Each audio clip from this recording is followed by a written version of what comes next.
Huwag na huwag kang hahabol kapatid sa isang relationship. Kasi nga po, kailangan po nating ipakita na tayo po ay solid, may kakayahan na i-handle ang isang relasyon.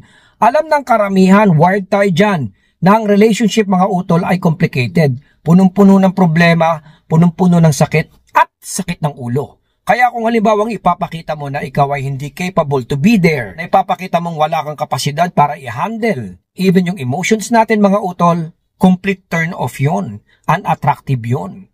Kaya kung meron mga sitwasyon, katulad nga po ng rejection, breakup, pangbabaliwala, hindi kanya nagugustuhan, tandaan po natin, parati ko sinasabi, power play yan. Kaya wag mo ipaparamdam sa kanya na ma-overpower ka niya. Pakita mo mga utol na kaya mong i-play, kaya mong ipakita yung power na yon, kaya mong i-handle yung situation, nang sa ganon, magbago po yung perception niya sa'yo sa pagiging unattractive at biglang magiging very attractive.